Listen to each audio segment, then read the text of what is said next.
Let's give them something to cheer for now. Dancing for the win! Texas is back, folks! Time now for the College Football Inquirer. Here's Pat, Russ, and Dan. Welcome to the pod, and Pat Fitzgerald got.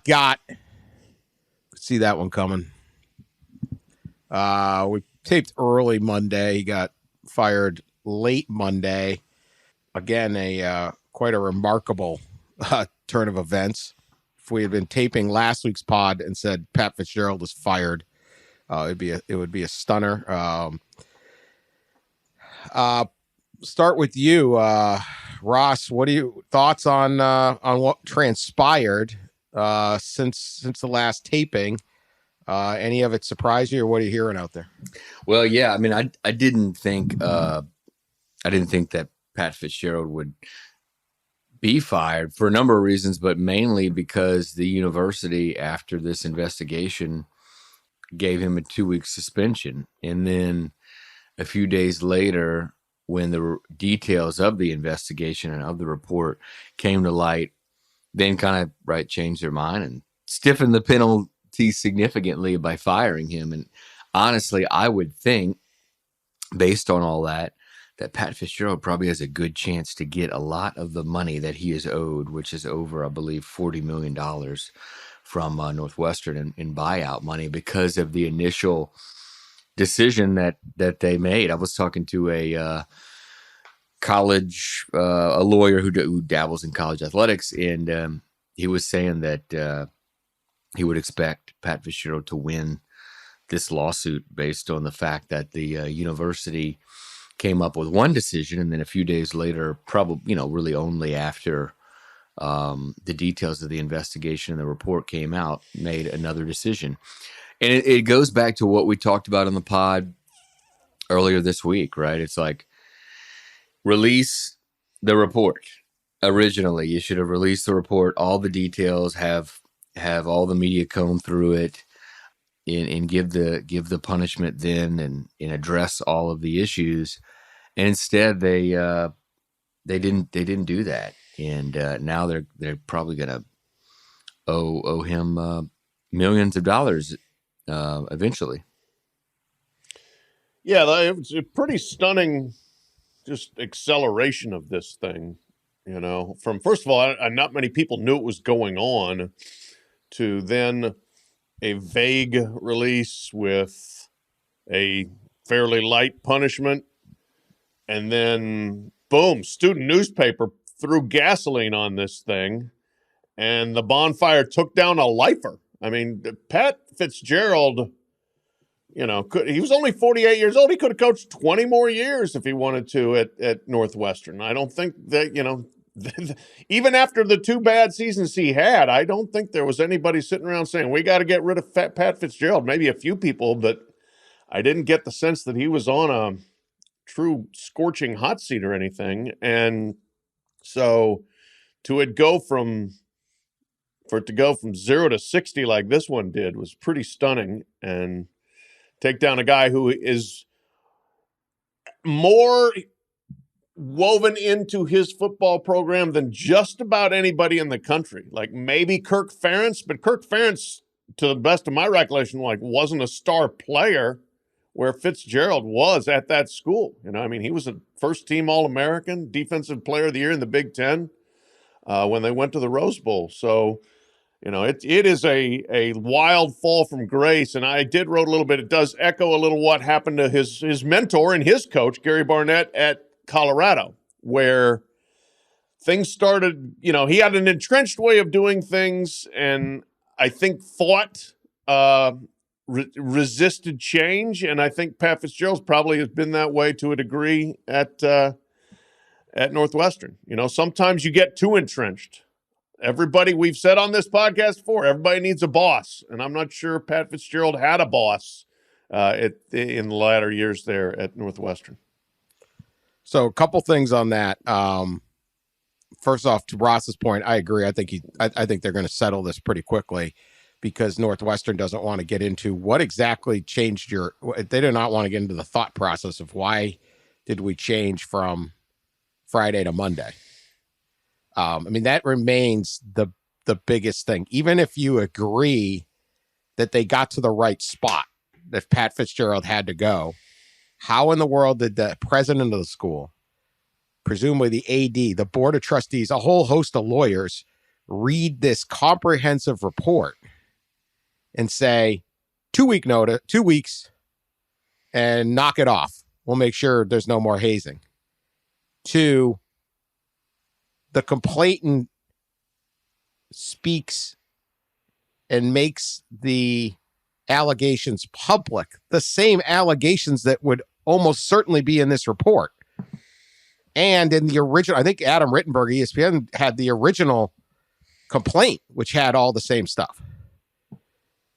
And that changed your opinion to where you got to go.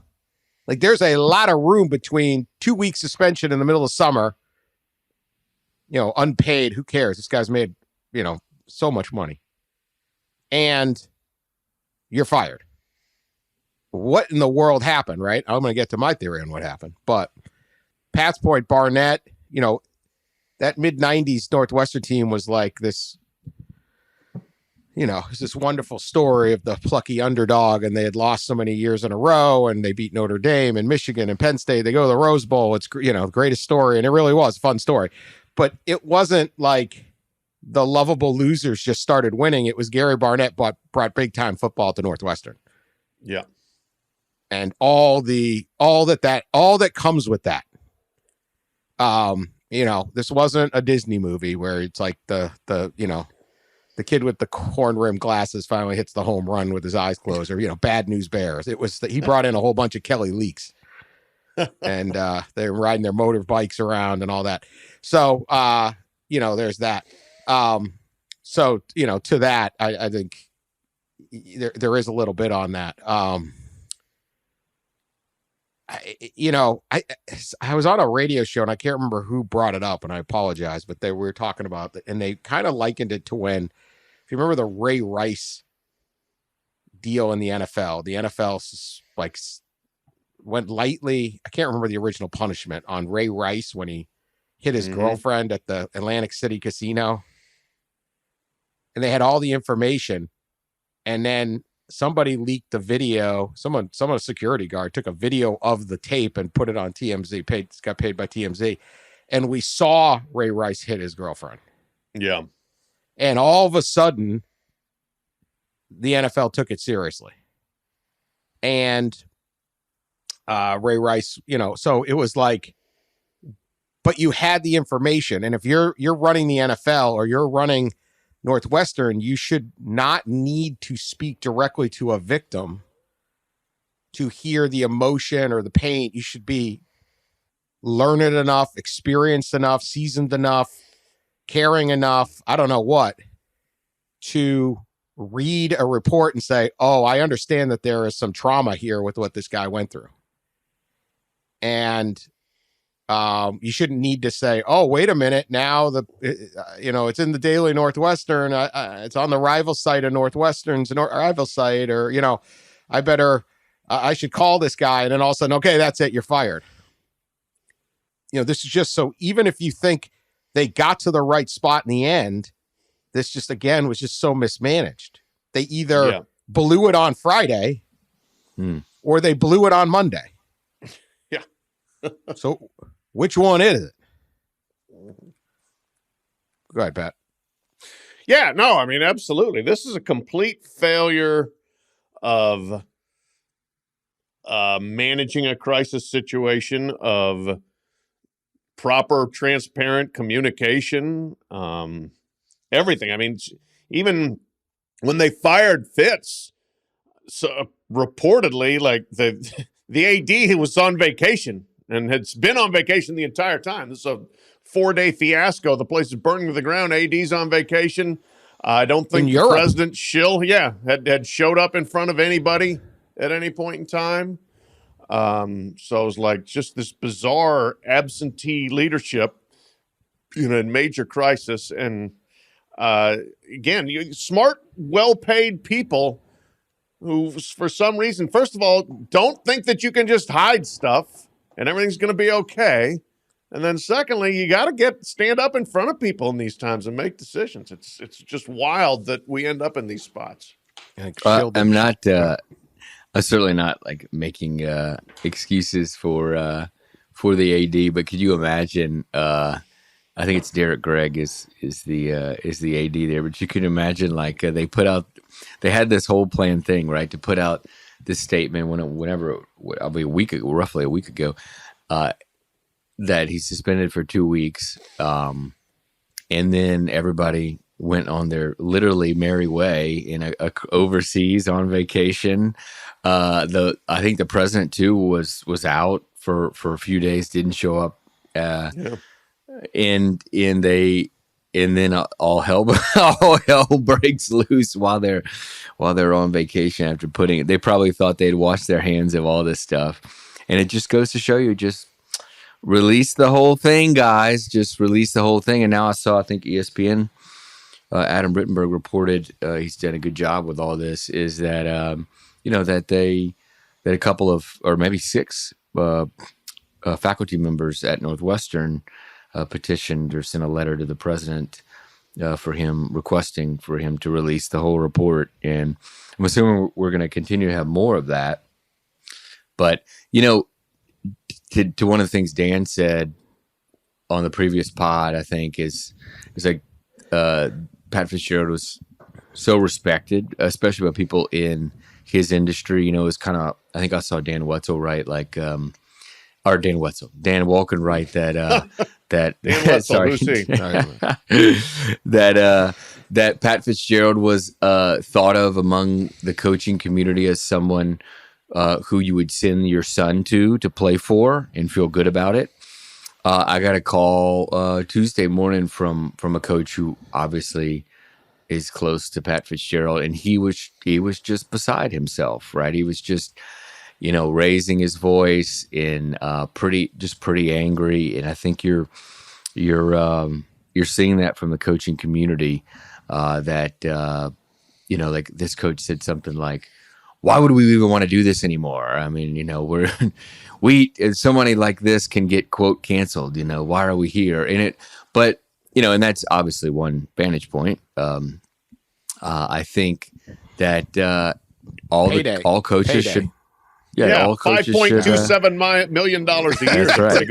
Pretty good reason. Yeah. But I think all coaches should understand, like, you got to keep a pulse on what's happening in your locker room. And one of the conversations I was having with this coach who called was the locker room conduct. And he brought up some really interesting points. He said things like, could you imagine if an academic were to spend a few hours in a college football locker room, he or she would be beside himself in a gasp of the things they saw, like, boys will be boys. This is what happens in a locker room. This is why the locker room's sacred. And like, I understand all that, but these days, like, this isn't 1998 anymore. And you just can't do some of those things.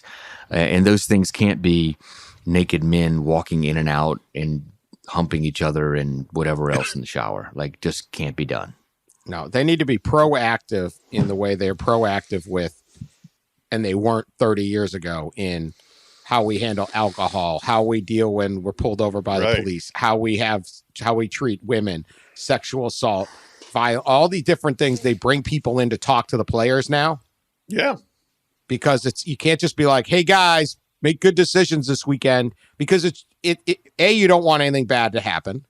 And B, it's your job. Your career is on the line with 100 kids going out on Saturday night. So you're going to do everything you can. Sensitivity training, all the stuff. Same way every corporation does that stuff. Yep. So, they have to do that with locker room hazing, and be aggressive on that. Yeah.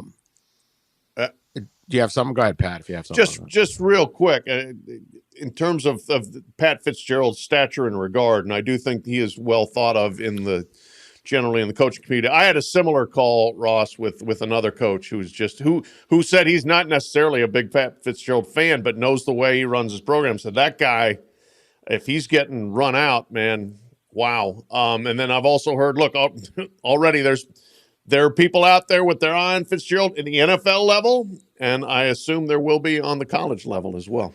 Yeah. My guess is this story might break better for Pat Fitzgerald the more info comes out.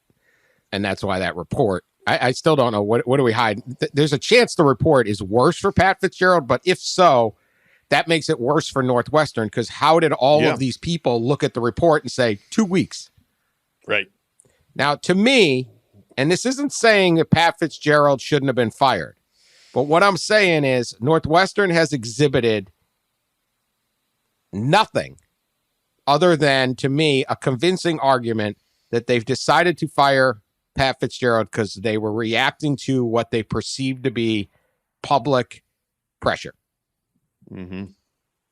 They just they did not make this based on anything other than they got scared. They got spooked by this story. They thought they could bury it. They couldn't. They got a 7-month investigation with 50 plus interviews, all the stuff in the world. And again, this was not just the president. You know, the trustees were involved. You know, there a whole teams of lawyers were there. You know, there were other administrators, and they said 2 weeks suspension. Now, maybe they were caving to boosters at that point and didn't later. I don't know. That's about the only thing. But to me, they made that decision. They said, this is worth 2 weeks. We're going to put in all these things in place. There's not going to be any hazing at Northwestern going forward. Like, this is an easy problem to root out. Yeah. I mean, they were going to have a locker room monitor. They were getting rid of Camp Kenosha, all the stuff. And basically you end the naked part. Yes. That is one thing we said in the pod on Monday, and I put Don't in my do anything column naked. too. Yeah. Don't have hazing and naked attached to your program. Like, there's hazing that, like, at the NFL, if you're an NFL rookie, you know, some teams will make you get up. You have to sing your fight song in front of the whole team, right? Mm-hmm. And everyone hoots and hollers. You saw it last year. They did the Lions hard knocks, and Aiden Hutchinson got up and sang Michael Jackson's Billie Jean. It was, you know, became a huge hit on the show. And you go, oh, that, you know, I don't believe that to be very abusive. It's a little nerve wracking. I don't know. Maybe 20 years from now, they'll say that was mental abuse to make a shy person say, I don't know where we're heading. But at this point in society is not deemed to be abusive if you have to stand up and sing, you know, Carmen, Ohio in front of the guys. Right. Do it naked, and you go, what the hell is this? And a lot of what they had to do there really wasn't a big deal, except they were doing it naked. And it's like, come on. Like, all right. So anyway, these guys have done nothing but convince me that all they cared about was what they thought was going to be the backlash. Because they completely changed their thing once a little bit of the details come out in the paper and on the rival site and on ESPN. They have decided, I mean, how about this? They have decided that all of the assistants and all of the support staff are back. Yeah. So this was such egregious, abusive, horrible conduct that Pat Fitzgerald had to be fired, because not that he knew, he should have known. Okay. Again, I'm not here to say that's the wrong decision. I'm just saying that's their argument. And yet, nobody else should have known. Not one person in Northwestern other than Pat Fitzgerald is responsible for this. No players are being investigated for what they did. No locker room guy, no student assistant, no whatever. Not one person at Northwestern except Pat Fitzgerald. Now, if this is as bad as it was to fire Pat Fitzgerald, then Northwestern should be all over all sorts of people on this staff. Yeah. Yeah. And they aren't, because I don't think they think it was that bad. I really don't. I don't believe that the trustees and the president and all the people involved in this are sitting there going, if this was as bad as they are pretending or saying, how in the world could you then turn around and go, not bad enough that we got to take anybody else out? I mean, hey, case closed. That to me suggests they don't think it's that bad. But once the word leaked, then they reacted. That's how they. I'm not saying right or wrong, or they're not in the right place. I'm just saying that's how those actions suggest they're thinking to me, and that's pretty pathetic if that is the fact. Because this is either a lot of people got to go, or nobody. 2-week suspension. Yeah, no, I'm with you there. That there is a lapse in logic that doesn't make sense. And okay, you can step back and they're going to say, well, we got to have a staff for a football season. Well, I mean, if this is drastic enough that the guy who's been the head coach for 17 years and is the winningest coach in history has to go, you can make a case you need to make a lot of changes then and there. I told you, I mentioned the coach I talked to this week, and he said, look, one of the things that coaches say, like, to the assistants, hey, be in the locker room. Go through the locker room after practice. Talk to your guys. What are they talking about? Find out what's on their minds. So if their assistant coaches were doing that, they probably had a decent idea what's going on. But if you're trying to salvage a 2023 season, and keep a roster intact by keeping most of the rest of the staff intact, there's a bit of a disconnect with saying that you don't need a head coach. You can just, plug in somebody else there. Yeah, it just reeks of what we've kind of been touching on, is that they just caved to the pressure of the media, kind of the pressure of all these details kind of coming out, and they just kind of caved to the one man who was responsible for everything, or should have known, as Dan mentioned. And so they I guess assumed that one firing would relieve that pressure. But obviously, how many coaches on that staff knew about this? I mean, you've got to think several, and they would have been closer to the players. Yeah, right.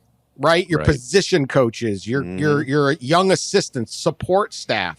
And you go, well, these are just assistant coaches. You know how it is, assistant coaches now. It's because they're making $1 million a year. They've been there 25. Yeah. Like, these aren't just like, oh, well, okay, yeah, the grad assistant maybe doesn't know what to do. We ain't talking about him. I don't want to see anyone else lose their job if they don't deserve it. I'm just saying Northwestern's actions here suggest they just caved. Not that they really think something happened here. And if I'm wrong, come on out and tell me. Show me the report. Yeah. Right. Yeah, I mean, their original decision to 2 weeks showed you they didn't think it was that big of a deal. But when they had time, mm-hmm. because no one was telling them when to release this report. Barely anybody knew it was happening.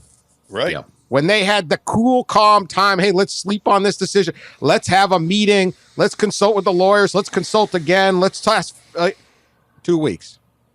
Oh my God! Something got printed on the website, the student paper website. I might have screwed it up. It's like they scanned Twitter and was like, "Well, that's it." Yeah. So maybe they got the right in the end. Maybe they did. I'm just saying they caved. They caved. Yeah. That's a scary place to work. And that I'm guessing they do not want that coming out in their lawsuit on how much they're paying Pat Fitzgerald. Yeah. I mean, look, this does smack of a private university trying to keep things as private as possible because they can from an open record standpoint. Like, hey, we don't have to release this stuff, and so we're not going to. And well, it's going to get out. Yeah. Somebody probably has it who's going to end up giving it to somebody. Or if they're going to have a lawsuit, they're either paying Pat Fitzgerald about a heck of a lot of that $40 million, or it's coming out. Right. So it's coming out. I don't know. All right, let's get on to another story. I just briefly. I mean, it's a one-win team. They're probably going to have some people leave. Interim coach, you think, this year, and then wait, or should they try to hire somebody? No, they're interim. They got to go win, right? They don't know what's going on. Yeah. Sort through the rubble. They weren't expected to do anything anyway. This program's got a lot of challenges going forward. It does. And it had a lot when Pat Fitzgerald was there. They won 4 games the last 2 years. This is so. Sorry, Northwestern fans. I'm going to spend too much time on the future of your program. We'll get to you later. I should have done this at the beginning, although it pretty much speaks to our disorganization. The next Monday, we have finalized our plans for next Monday in Nashville. Yep. Now, we were supposed to do all sorts of fancy things. We did none of those. There's no planning. Shocking. There's no show. There's no micro. This isn't even like a Q&A. There's no little like promotional. There's nothing. It's just really drinking, is it? There's It's just three of drinking. us, and there's a bar. That's Right. what we Yeah, got. there you go. Monday night, 7 p.m. Tootsie's Orchard. I don't even know the name of the bar. Tootsie's on Broadway, downtown Nashville. It's a 60-year-old honky tonk. I'm a little nervous. We're gonna get some, Luke Bryant wannabe blaring in the corner. But I can't find much of a sports bar in downtown Nashville. Everybody plays music. The whole town is built for bachelorette parties. I understand. They make a lot more money off of that than whatever sorry ass crowd we're dragging in on a Monday night in July. But that's it. Tootsie's, Broadway, 7:00. We will be there. Pete Thamel says he might be there. He says he's going to be there. We'll see. Got the whole royalty. Yeah. The family Current tree. and former podcast members. Pat, Ross, and I will be there. Just come and say hello. There's no show. That's it. We're just telling you where we're going to be. Hopefully none of you want to come and stab us. Okay? So we'll bring armed security. TBD on that. TBD. TBD. No, come on down, hang out, talk to us, share some laughs, have a few drinks. Don't drink. Whatever you want to do. That's where we're going to be. 7:00 at Tootsie's on Monday night in Nashville. We had somebody bring us a painting one time when we did a live show. You don't have to do that. Nobody has to bring us a don't painting. bring us gifts. We will accept drinks, but that's it. So totally lame meetup. Yes. Can't be that. It can't be that lame on Broadway in Nashville. Right. Come on. No. But yes, the only concern, is that every place you go into in Nashville, there is blaring live music. So we'll deal with it though. As needed. Taylor Swift started in these things. Yeah, okay. Well, she's Taylor Swift, and you're not. Go back to high school, honey. Study. Take your ACT, kid. Take your ACT. Yeah.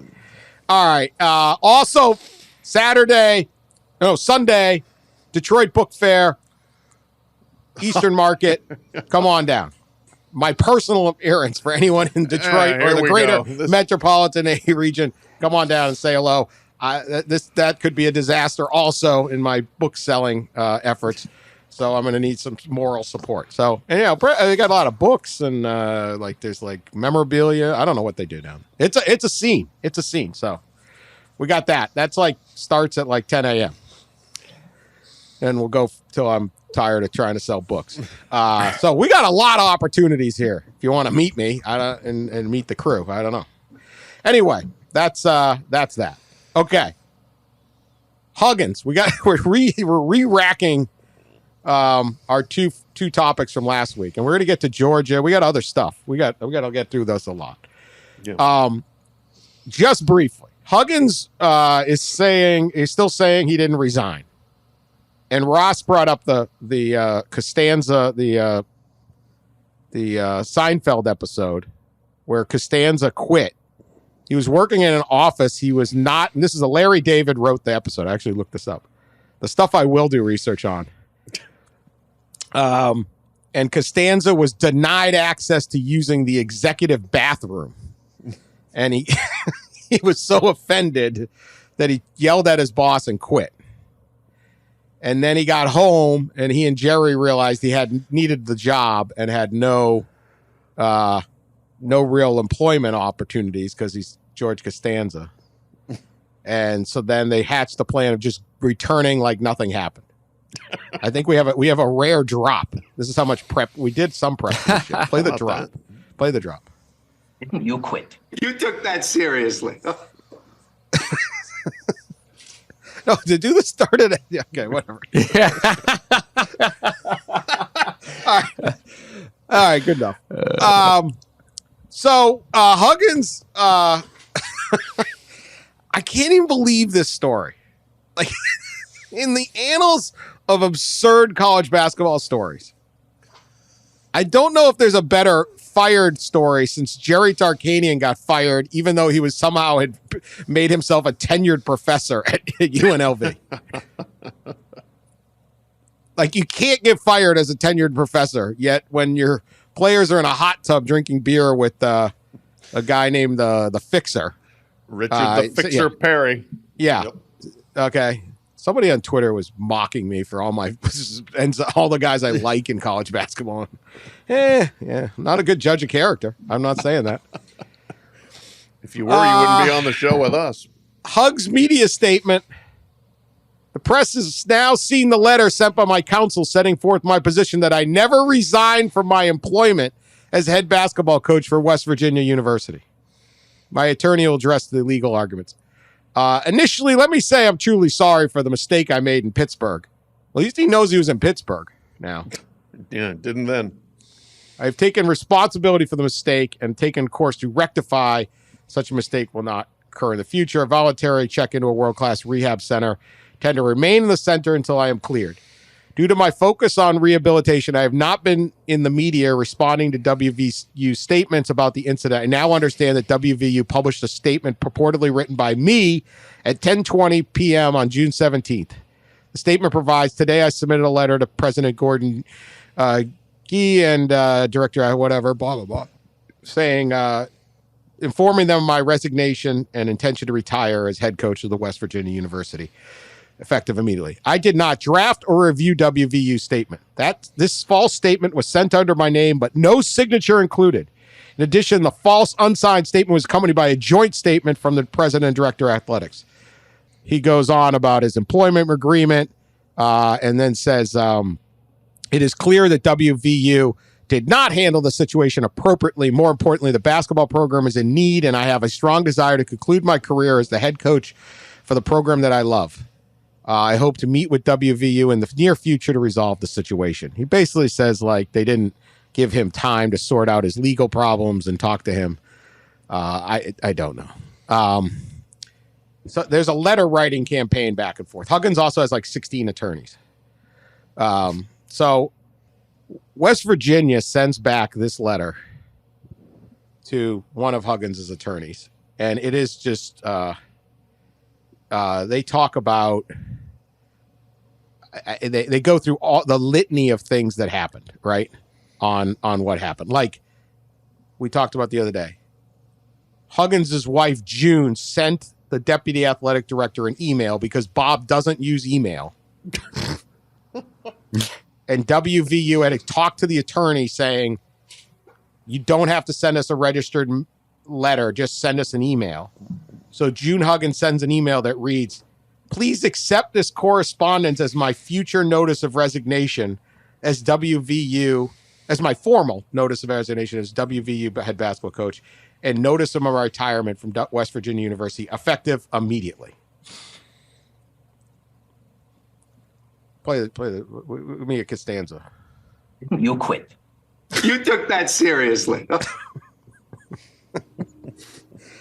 Okay, or maybe when Huggins met with the basketball staff and team, and according to the university, to quote, there's many witnesses, of course, to this meeting, announced that he would no longer be coaching the team and specifically told the team he was resigning. Or perhaps it was the next morning.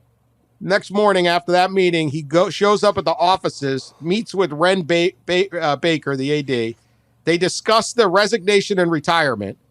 And then Huggins cleans out his office. You took Another that strong seriously. indication. Yeah. Another Culminating strong in, indication quote, that he did actually quit. Mr. Huggins loading boxes from his office into his truck, and then he drove away. You took that seriously. Pat, People's Court here. Coach Hugs, my man, I love you, but what up? Or WVU, whose side you got? Well, to paraphrase the lyrical stylings of Motley Crue, Hugs, don't go away mad. Hugs, just go away. Oh, man. Like, just stop it. Go away. I am so tired of Bob Huggins at this point. He has just absolutely torched any goodwill that he could have had. And this is all just like, this is so just nakedly, nonsensically desperate and greedy. It's gross. So like, I am way over Bob Huggins, somebody who, until early May, I held in fairly high regard, and now it's just like, man, after the radio episode, after the DUI, and now after this just ridiculous, obnoxious power grab, go away, Bob. We're done. And he's got, like Dan mentioned, he got like 16 lawyers. Are any of them giving him good legal advice? Because it doesn't seem like it. I don't know how you could have surrounded by so many attorneys and they're thinking that this is a good idea or that it's going to be successful billable hours in any way. Yeah. Well, there you go. Right. Yeah. They might know it, but they like the cash. I was talking to somebody, I think Monday or so, and it was another attorney that deals with college athletics stuff quite a bit. And, I kind of said to him, like, are they just going to pretend like this, his wife didn't send this resignation email? And the person said, well, I mean, he didn't send the email. His wife did. I'm thinking, oh, really? Really? But as there's a litany of things, obviously, that we went through, right? That he cleaned out his office. He met with Ren Baker. I mean, it's just... Yeah, it's all bizarre, and I can't imagine that this is fruitful in any way for him. I hope he drops this and just says, I don't know, the stress of rehab. Look, I mean, he could conceivably coach somewhere again. He could coach high school again. Like, he could. The program needs all the help it can get. You're undermining your current coach. You're not going to win. This is embarrassing. Huggins, a proud guy. Undermining your current coach, who was your longtime assistant. Yeah, 16 years. Yeah. And he kind of puts in there, there's a line in the letter that he says about how he wanted to, if I was not their coach, I was hoping that I would be replaced by a coach that I recommended to WVU. I met with my players on June 3rd, 17th and let them know the truth, that I did not know what would happen to me, but that if I was not their coach, I was hoping I would be replaced by a coach that I recommended to WVU. Why mention that? Right. Unless you don't recommend. Like, it's just, look, Huggins goes through rehab and hangs around the program. He can sit up in the stands like, Roy Williams. His first trip back to, stay away for a little bit and then maybe show up at the Kansas game and the place is going crazy for him. And like, this is just like, I think these coaches get lost, and Fitzgerald might have been the same way. Like, they just get lost in their own, like, I just cannot imagine the rank and file guy out in West Virginia who's like, dude, I'm going down in the coal mine, or I'm working at this hospital, or I'm doing whatever, is like, oh yeah, man, Huggs really got screwed. He better make sure we get him his $4 million. Yeah. Like, I think they get lost. Mistreated. Like, college basketball afforded you an incredible life. And, I mean, it's not that if he had just said, I'm having alcohol issues, I need to go trek into rehab, then they can't fire you. But he got arrested. Yeah. So, I don't know. Again, after right, saying something incredibly insensitive publicly. Yeah, I mean, it's just cumulative effect. And previously being arrested for DUI. And, I mean, a lot of strikes. Yeah. All right. Georgia, 2 prongs here. Georgia, Kirby Smart and a bunch of officials had a press conference. We will start with they pushed back on a lot of some of the AJC reporting, particularly on their tolerance for sexual assault. It was pretty interesting. They believe that some of the reporting in the AJC was, let me see what the term is. False accusation. Smart said, I can handle a lot of talk, but I cannot and will not tolerate these false accusations. This program and this university condones sexual misconduct. No tolerance for sexual misconduct or abuse. Never have, never will. We have that. We have a protocol in place. We address allegations swiftly and quickly. The 2 examples cited in recent reports illustrated our suspension policy. They never played another game at Georgia. How is that to be contorted as supportive of bad behavior? So they really push back. It involved suspension of Trey Bishop for felony eavesdropping and surveillance, and the arrest of wide receiver J.J. Holman for assault, and a 2022 linebacker Adam Anderson for alleged rape. They were all mentioned prominently in the story. And so they really push back on that. And that is fair. We're not the AJC. They can respond as they would like. I certainly have no doubt that Kirby Smart or anyone at Georgia does not want these things to happen. Now, to the cars. I don't know, anyone have a thought on that? But no, let's get to the cars. Go ahead. The cars. Yeah. Kirby Smart says there has been 11, I think it was 11 in there, different excessive speed citations in the program since the January 15th accident that killed lineman Devin Willock and staff member Chandler LaCroix. LaCroix was had a DUI, and then it was also injured another staffer and a player. Jalen Carter was on the scene. LaCroix was going over 100 miles an hour when with a 1.197 blood alcohol level and slammed into power poles and trees. Since then, there has been they just cannot get the kids to stop speeding. I don't know what the world would scare them and more, but it's dangerous to the people of Athens. This had a freshman linebacker getting 88 miles an hour and a 55. The citation occurred 1 hour before another receiver made an appearance in court and pled guilty to going 90 and a 45. Kirby, I'll be the first to admit we haven't solved that issue or problem. I don't honestly know that anybody has, but certainly for us, it's important to acknowledge it first. We've had a lot of intervention in terms of talking and visiting, and discipline measures have been implemented in terms of education. We'll continue to do that.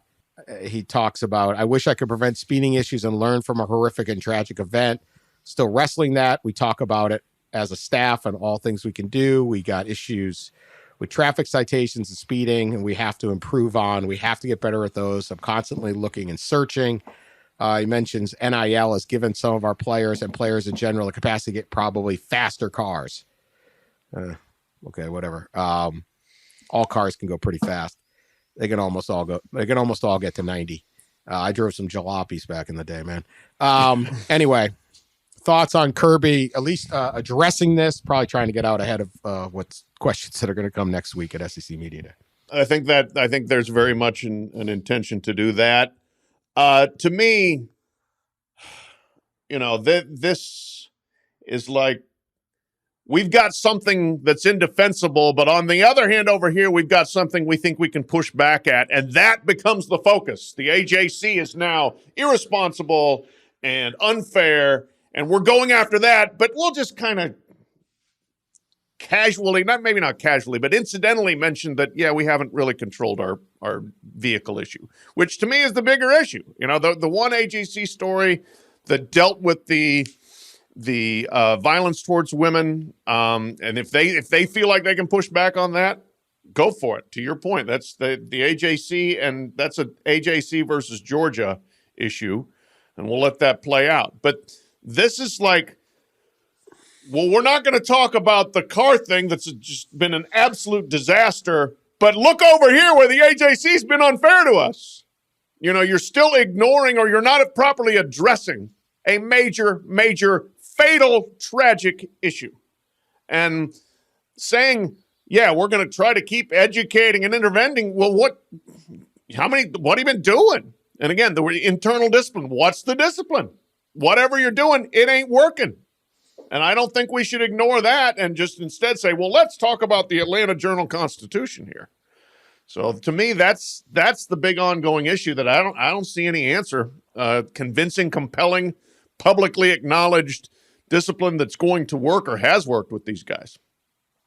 Yeah, at some point, right, and we talked about this plenty before, but on the Georgia team, drag racing, right, became like the big thing, and it seems to be an epidemic of some sort, like within the team, that going fast in a car is cool and fun, and everybody should do it.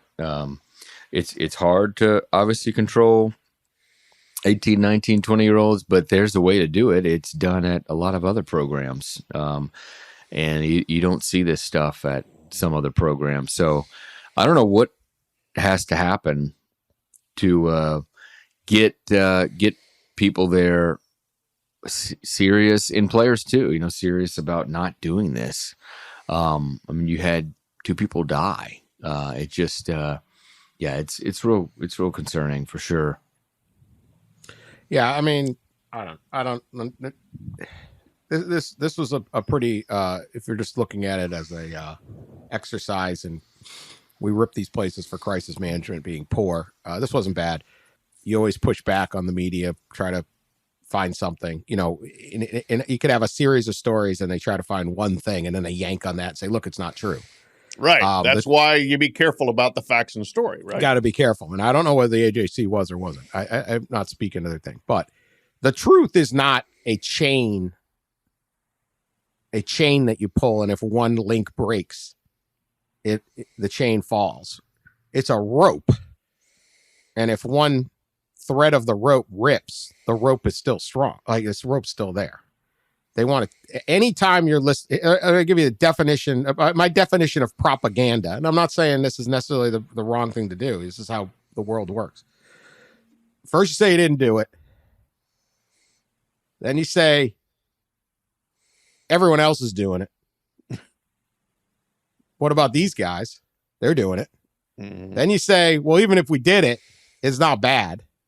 It's actually great, or it's not a big deal. And then you say it's the media is just the media hates us, or the investigators hate us, and they just focused on us when they could be doing other bigger things. That's it. 4 steps. Could be sports, could be anything in the world. You hear those 4 things, you listen to anybody in power and they're talking, go down those 4 things. That's what they're doing. And it's massively effective. Yeah. You can build empires off of that. We're just persecuted here, whatever. So I don't know what their AJC thing is. I just think we haven't figured out a punishment yet. How about throw one of these guys off the team?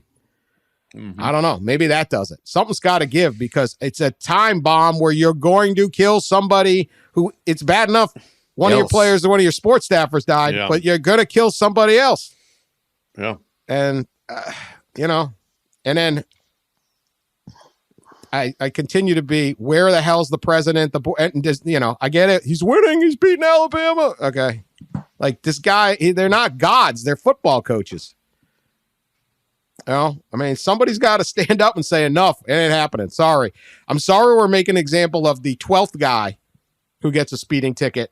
And he might be a hell of a player. He might be a hell of a kid. He might be from a great family and just screws up. Next guy, gone. Yeah. I don't know, but this is not stopping, and to sit there and be like, I can't figure it out. Yeah, this is a highly intelligent individual, Kirby Smart. He can figure out the most complex football things in the world. He can figure out how to beat Nick Saban in recruiting and all that. Figure this out. This one ain't too hard. Like Yeah. Go ahead. Well, one additional point there. While there may be a greater proliferation of nice cars after the NIL evolution, but I've been to Georgia many, many times. Yeah. There were a lot of Chargers and Challengers in possession of the football players before there was players an NIL just got rule. New cars. Yeah. New thing, SEC. Yeah. There was a lot of muscle in the parking lots there. A lot of nice just means more. Just means more. All right. We're going to do this Rand Paul thing, but Rand Paul made some ridiculous comments. I don't even want to give him the time of day. Whatever. Rand Paul said something like, they've screwed up college athletics because we can no longer be proud watching these guys. They used to not get paid. Now they get, you know what, honestly, let's do it. I want to get to Pat's gambling story, though. So whatever. Screw Rand Paul. This is my thing with Rand Paul. Rand Paul just spent like, remember every single one of these coaches and ADs went to Washington and lobbied all these politicians. And they met with the politicians and they trauma dumped how horrible their lives are as they keep getting raises and get more private jet time. This is what's coming out the other end. This is my thing with these commissioners, these ADs, and these coaches. Stop dragging your sport. Yeah. Stop pretending you're suffering and you're the victim here because you get moron politicians to repeat it. I've never seen a sport try to kill itself in promotion more than this. Oh my God. I can't enjoy it. This guy's making money. They used to say that about the Olympics. That was their whole thing. No one will want to watch. Oh yeah. Nobody liked Michael Phelps because he was also in a commercial. Nobody likes Simone Biles. I mean, come on. The Dream Team. No, that wasn't popular. I don't want to watch Michael Jordan in the Olympics. Okay.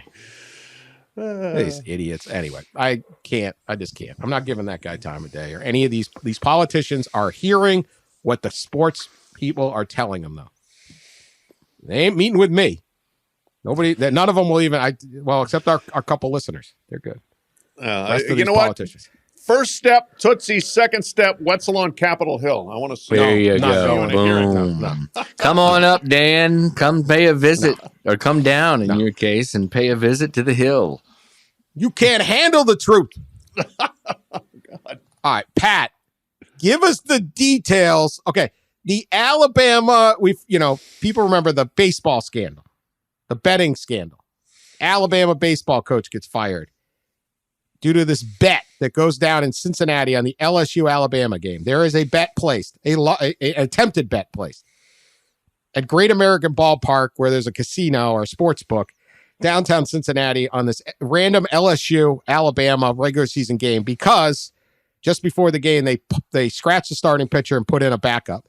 And so someone tries to throw a ton of money on LSU. Pat did the reporting on this. This story is fantastic because we love idiot criminals. Yeah. What happened? Given the fact that idiot criminals are part of our specialty on the pod, it was a joy reporting this. So, yeah, picture the scene here. Random Friday in late April. A guy comes to Great American Ballpark. You have to walk into the casino, the sports book, through a restaurant, the machine room. Big red machine room. Get it? All right. So you walk through there, you get into the sports book. This is a place that doesn't do a huge handle or anything. And your guy comes up to the window and wants to place a bet or bets of more than, and keep those words in mind, more than $100,000 on a random college baseball game. Checks out. How do you think the staff reacts to that? Like, what? Excuse me? Pardon me? What? He's got the cash in hand. He's got the money with him, and he wants to bet more than $100,000, perhaps significantly more. We'll see when all the details come out. On Alabama against LSU, and they're like, well, our limit's like $5,000 on a college baseball game. Is it even that high? I don't know for sure. Because I remember this. FanDuel said they didn't get one bet on the game. Right. Like the other books, like if you are a regular gambler and like known as a whale in Vegas, you're a sports gambler all the time, and you come in and say I'm betting $100,000. You got to be like Floyd Mayweather or that Mattress Mac guy in Houston or something like that. Yeah, they're gonna be like, "Who are you?" And I want to bet $100,000 on the Chiefs winning the Super Bowl. They're gonna be like, "All right, we're bringing out the manager." Right. Yeah. So. No, they are balking at the bets, and he's telling them he's got information on the game, which in and of itself is also like he literally told the people at the book, I have inside information, correct? Yeah, I've got information on this. As it was put to me by one person who's familiar with this, some people are really proud of their schemes. Oh yeah, couldn't help himself. Sources. Yeah. So, and as it so happened, He was communicating on the Signal app with his phone with Brad Bohannon, the Alabama baseball coach. At the time, he is at the window trying to place the bet. So, of course, what do? They zoom in with the Camera, with, eye in the sky. the surveillance cameras, and you can read the text back and forth between them. I mean, it's astounding. Like, this is a great Florida man story who happens to be an Indiana man who happened to be betting in Cincinnati on a Alabama LSU baseball game. Guy walks in with 100,000 plus in Cincinnati, tries to bet on a college baseball game that probably nobody else the entire day at that sports book bet on or even knows it's happening. Yeah. The Reds aren't even there, so it's quiet. He says, I have inside information, and is texting the Alabama coach where the cameras can see it. Yeah. Now, I give a lot of credit to U.S. integrity and all these like these ways they can like, it didn't take Scooby-Doo to solve this one, man. No. Yeah. Right. I mean, as we have said on the pod, the amount of data and surveillance that can be tracked on bets is one of the reasons why legalized gambling has been a positive. But this did not take extraordinary measures to catch. And, well, the other thing, too, once that's tripwired, our guy, Burton F., had a couple of his gambling associates back in Indiana trying to make large bets on the same game at casinos there. And so, now it's a two-state multi-pronged effort that got blown up, and the Indiana Gaming Commission's on that, although they return no phone calls, emails, or even in-person visits, as a matter of fact. Go ahead, Pat. No, this is a big thing that keeps on spooling, right? All right, University of Cincinnati fired some coaches. Xavier's now under investigation. Lord knows how many people Burton F. knows and has somehow implicated, because he's a mover, he's a hustler, he's a shaker a little bit on recruiting circles. So he knows a lot of people in college baseball, and apparently some of them like to gamble or don't mind knowing who else does. This just reeks of serious desperation in some way. Like it reeks of somebody's in the hole. That's what it reeks of. Yeah. And somebody needs to make some quick cash, because it's an astounding story that somebody would have the gall to walk up to a book and while on the phone with a coach, and then reveal that they have inside information on a game they're trying to place six figures on. Just incredible. No chill to the guy. Yeah. Nobody. No. I once knew a guy he robbed a bank, and he took a cab. Wait a minute. I once knew a guy who robbed a bank. I still know him. Okay. Just forget that part. He took a cab to the bank, told it to wait in the lobby outside, went in, robbed the bank, left, got in the cab, and drove away. It took like 5 minutes for the getaway car was a cab. A cab. So obviously, I don't know whether the bank got like, hey, it's a yellow taxi, and you just call yellow. Hey, did anyone drop anyone off at the bank? Yeah. Where'd you drop them off after that? 1633 Elm Street. Okay. Thank you. No plan at all. This guy had no plan. I think they thought it was a master plan because they had guys at other casinos in Indy. Right? I would think that if a guy comes in saying all that, I'm like, this is one of those TikTok like influencer pranks. Like, what happens if I pretend to do this? Don't do that, because they're not going to take it. They're not going to be like, ha ha, thanks for the joke. Yeah. You're going to trigger some 20 years feds. Like, feds love 20-year sentence. Can't imagine. Did he not know the law? Did this guy not know the law? I mean, like, hey, I got inside info here. Yeah, I can imagine like Patsy, like the teller, being like, "I'm sorry, you have inside information on the game." Yeah, right here on my phone. Oh, okay. Well, give me 1 second. Talking to the coach. Yeah. But it's on Signal. They'll never get it. Signal. Signal says it's encrypted. Okay, sure it is. I can just see the teller too, like calling the manager. Yeah, we have a guy here says he has inside information on a game and wants to place $100,000 bet. Yeah. Mm-hmm. Oh, be right down. Hold on. Let me alert the authorities. Tell them to fill out some forms here. We'll be right Yeah, here you go.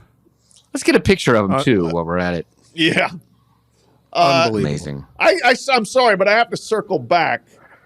No, we're not getting into the bank robber. We'll do that another time. I know a guy who robbed a bank. I got it. This pod's gone on long enough. We'll do the bank robber another time. I wanted to know, like, who was in Brad Bohannon's phone contact list from a gambling standpoint. I want to know how many robbers you have in your phone contact list. Not many. Okay. It's probably the only one. Okay. Oh, my goodness. He has turned his life around. He's an excellent member of society. Good. Helps children learn chess. He's a good guy. Really? Good guy. Okay. Just made a mistake. He was desperate. Not good though. I mean, don't use a cab in a bank. It just seems like stuff at like 8. You'd be like, okay, all right. How would I rob a bank? This would, right? All right. We'll do a bank story some other time. We got to get this and then get out of here. And then we'll see everyone in Nashville, if you live in Nashville. Pat, I think you would love this story. So this is why I took this story here for you. Okay. So 1973, the great Mike Royko, Chicago, longtime Chicago news columnist. He was at the Sun-Times, he was at the Tribune, maybe some others. Syndicated around the country. Maybe the greatest city columnist of all time. Right. Absolutely hysterical. But also just pointed, just would hammer like Mayor Daley in Chicago, and just incredible. Back when, everyone read the paper, this was the guy. He'd write every single day for like 6 days a week. And then would often go out and go out partying and go out to the bars at night. He hung out in the Billy Goat Tavern a long time, which is pretty famous in Chicago, right down just below where the Sun-Times and Tribune used to be. They make the hamburgers, all that. Great place. They got all his columns on the wall. When I was briefly a Chicago Tribune employee, I would, surprise, go down there to channel my Mike Royko. Didn't work, but good bar. It's in the base. It's like under the L. It's right. Oh yeah. No light ever. Been there. Anyway, he wrote a column 50 years ago and set up this thing. He declared that America's beer, quote, America's beer tastes as if it's brewed through a horse. Royko wrote. Yes. So he set up a thing where he brought 11 friends to a bar and called it Royko's Beer Test. And this is what people wrote about in the 1970s. This is why the papers are way better. A city columnist now would never write this. They're so it's me. Like just right, yeah. He's like, I think American beer sucks, and people yelled at him. So then he said, all right. So he got 11 friends, 22 samples of beer, and he was trying to say whose beer was better, and they had like a blind taste test, like the old Pepsi challenge. And sure enough, the lowest rated beers were Schlitz and Budweiser. This is 1973. This is the thing. So the crew at the Old Town Ale House, 219 North Ave, where Royko was a regular, and I don't know if he did it there or not. I don't think he did it at that place. They are resurrecting the Royko Beer Challenge beer test for the 50th anniversary. July 30th from 1 to 3. 11 craft brew experts and enthusiasts, and love the term enthusiast. Royko's son Sam and will convene, and they will rate 11 local and national lagers, decide how far the industry has come in 50 years, because the Chicago breweries now are everywhere. Yeah. You turn around in Chicago, there's a brewery every corner. And they're claiming that now American beer is better than the foreign beers. And it's interesting. One of the reasons the American beers, I guess, were so bad back in the day, if you want to call them bad. I mean, I've never turned down a nice cold Schlitz, but I understand. Okay. Is all of the small breweries went under during Prohibition. See, government regulation took out the small guy. Yep. And so all the bigger breweries dominated post-prohibition, and by the 70s, nobody was going on. So that's the theory. So they're going to have a beer taste test. Pat, your thoughts on this? Will the America rise up now that we have all these craft breweries? Well, where's my invitation? Well, I guess it was lost in the mail. I should be there for this event, this blessed event. July 30th, 1 o'clock, North Avenue. Get your ass there. I don't know. I would love to partake. I mean, there is no doubt American beer is light years ahead of where it was then. I mean, there was almost nothing but macro brews. I can tell you, we came across a beer in the early 1980s called Henry Weinhard's Private Reserve from Oregon, and it was like, whoa, this actually has taste. And it was awesome, and it wasn't even that expensive, but it was still more expensive than the Olympia hams and Coors that we usually drank. And ever since then, I mean, look, my life has changed. And then I came across Sierra Nevada in 1992, and then I entered a committed relationship with Sierra Nevada. But like, we are living in a golden age of American beer. We're probably actually over the top. There's a little too much of it, and some of it's not that good. But it is a golden age of American beer, and I'm glad they're going to celebrate it in Chicago in late July. And if the schedule prevails, I'll be there. I'm going. Will they have out hard seltzer? No, it's a beer. I just wanted to see Dan's reaction. No. Get a little White Claw, maybe some Truly Berry. Oh, boy. Oh, boy. They're so sweet. I will say this, the High Noons, and there's another one with gin now. I don't like. Well, there's the new seltzers. Cutwater. There's the canned cocktails, Cutwater, and they're not bad. There's a gin one that's not that bad. And if you're on the golf course, it doesn't fill you up as much. But no, this is a beer thing. America versus the rest of the world. I'm saying America's going to kick their ass. Yeah. What? No, we Have can you had do the it Belgian now. Yes. beer? No way. Well, huh? Belgium's the one place that can hang. I mean, What are you, a communist? What are you, a communist? Come on. Hey, I went to I'm on the side of America. went to I like that Bruges. these places are brewing lagers and stuff. It's not. That was my problem with the craft beer. They got too fancy. It's like, well, there's wood chunks in here, and there's like, wood chunks. And the alcohol. It's at 14. Dude, I had half a beer. I couldn't. I mean, Chimay, made in Belgium, is still maybe my favorite beer in the world. Yes, but yes, American beer, other than Belgium, I think American beer hangs very well.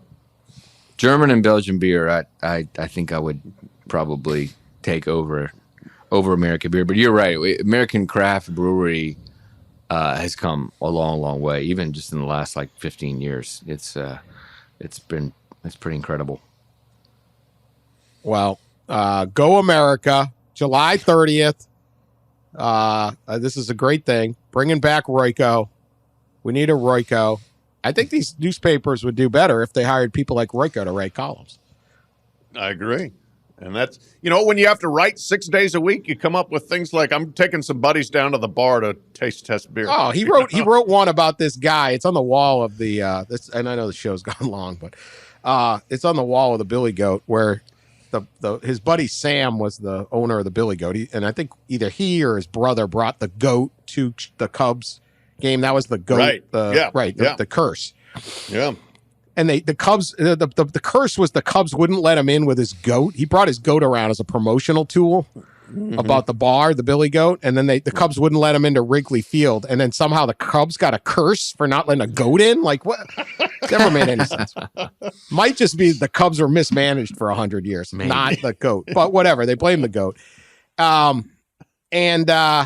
There's on the wall, and the Sam, the bartender, claimed that this guy sat there and did like 2 shots an hour for like 12 hours or something like that. And so they tried to figure out whether you could actually drink that much. And the literal title of the story, I think, is just called "The Super Drunk." Okay, and Royko called like some alcohol expert somewhere, and the guy's like, the guy would have died And Royko goes, well, he probably did, but he's too drunk to know it. Like, that was the end of the call. I can't even do this thing justice. It's one of the funniest things you ever. Can you imagine being like, newspapers are so boring now. Like, imagine, it's like 1980 and you get your Chicago Tribune, and you're getting your Wheaties, and Royko's talking about the super drunk, and you're just laughing your ass off. Like, yeah, I'm renewing this subscription. Hell yeah, of course. It This also guy's costs 15 fantastic. cents a day. Yeah, right. Like, absolutely, I'm reading this. Can you imagine everyone just laughing? And it's like, yeah, so he would just write columns like that. Stuff that happened around town. I don't know. Mm-hmm. Oh. Mike Royko. Anyway, the Royko beer test is back, and Pat's vowing to go. So let's do it. We'll right, start at Tootsie's, and we're just going to ramp up the rest of July. The beer challenge. No beer challenge at Tootsie's? I don't know. Give us your best Nashville beer. I really thought of that as a beer town, but I'm sure Yazoo City makes a pretty good beer down there. Right. There's others. Pat's gonna be in the gutter at the end of this night. I hope not. Hope we see you there. If you're in Nashville, everyone welcome. Tootsie's, 7:00 Monday. We'll tape a pod Monday too. Plus, we got SEC. We got a lot going on. Huggins may quit or not quit again. Anything could happen. Continue to subscribe. We appreciate you. Excited media days are getting here. Big 12 starting too. We're gonna get this season popping. We will talk to you later.